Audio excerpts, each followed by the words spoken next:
There was an interesting byproduct of the global and domestic turmoil this week that was given us a glimpse into what is usually the hidden views of the political hard left. Now, I say they're hidden because they're usually not challenged about what I consider to be their racist, their sexist, and their frankly hypocritical views. Now, our regular guest Nicolle Flint has done some digging to uncover the left's hidden agenda. All right, Nick, welcome to Bernardi. What have you uncovered about the hard left and, the Israeli atrocities and how they're trying to gloss over their terrible support for Hamas? And that's precisely what they're trying to do, Cory. So this time last week, the news was still really just starting to break as to what had happened in Israel, and we discussed it. As the week has unfolded, we have seen the most horrendous atrocities committed against babies, young adults, civilians, elderly people by Hamas, who are classed as a terrorist organisation by the Australian government and by the US government and the UK government. But what we have seen from the hard left and supporters of Palestine is an absolute refusal to condemn Hamas and the horrors that unfolded in Israel that the world has now seen. So these people on the left who claim to be tolerant and kind have really been defending terrorism. They have. Cory. It's terrible. You can't describe it any other way. It's like a red-green alliance, if you can. Red for communism, red for the red raggers in our parliament. The green is the Islamic fundamentalists as well, and the green lobby. They've all joined together. They just hate freedom and democracy, it seems. They do. And I would just encourage everyone at home to do a bit of Googling and look at some of the statements that are on Facebook and online from some of the pro-Palestinian groups that say that they are against Australia. They call us colonials and colonial state and an imperialist state, and they say the same about Israel as well, and that everyone should be rising up against us. Like, Cory, this is unacceptable in a democracy. I absolutely agree. Why do people who think that about us want to live here? And why do we let them live here, It's Cory? a very good question, but why do our politicians continually go down this path? And when you expose it, whether it be about these pro-Hamas rallies or you go to some of the Islamist rallies from a decade or so ago, when you expose what is going on in the belief system that is operating in some communities, they deny it, they dismiss it and say there's nothing to worry about here. Just like they have done with The Voice. The abject failure of policy for many years, the division, the racism attached to this referendum proposal. And who are the people getting called racists and dogs and pigs and all sorts of terrible names? It was the people who were saying, no, we don't want racism in our constitution. Yes, that's right. The abuse that Jacinta Price and Warren Mundine have copped through this whole process is unacceptable and horrendous, and Karen Little. And it's come often from other Aboriginal activists. So Professor Marcia Langton, unfortunately, is on the record having said that Jacinta and her mum, Bess Price, were the coloured help that were being used by the conservative think tanks and the right of politics. That is the very definition of what racism is, Cory. Noel that Pearson, sort of not much comment. better. Yeah. If not better at all. You were on the booth yesterday. You were handing out in one of the massive majority states, I have to say, 64%, I think it was here. Yes. What was your feeling on the ground? Were you subject to any of that sort of name calling? No, it was really, really polite, Cory. It was exactly how it should be on polling day. So I was vastly outnumbered by the Yes camp, and that was really fascinating in itself. We know that the Yes team had put together, $100 million or so, a war chest.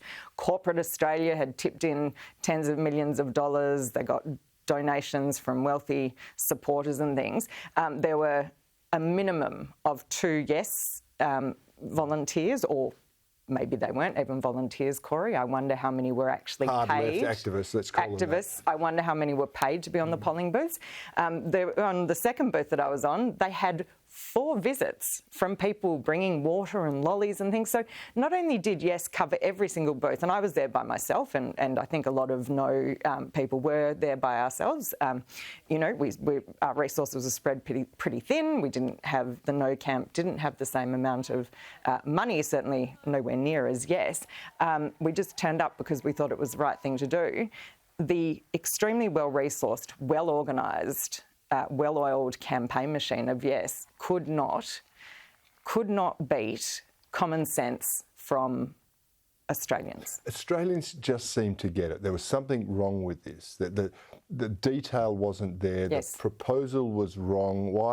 Why put Aboriginal people into this exalted position when, we've gone all the time about saying, we're all Australians and we're meant to be. That's right. Yes, we've got problems there, but they also know that it's just been a massive black hole of money, and they want that fixed. They don't want more bureaucracy. That's the sense I get out of it. Yes, yeah. And as Jacinta and Warren and Karen said all the way along, let's not divide the nation.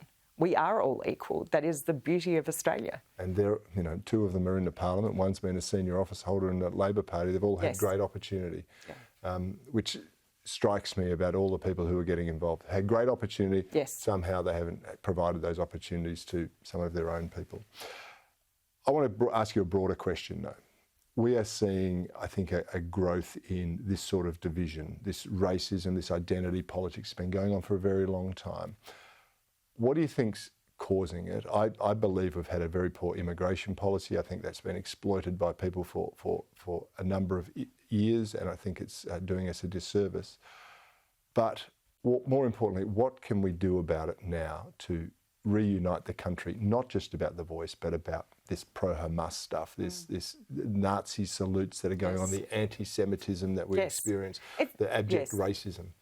I think it's a difficult question, Cory, because the hard left, the elites, the march through the institutions, the takeover of our society by people who, as I said, pretend to be tolerant, but they're only tolerant if you think exactly the same way as they think.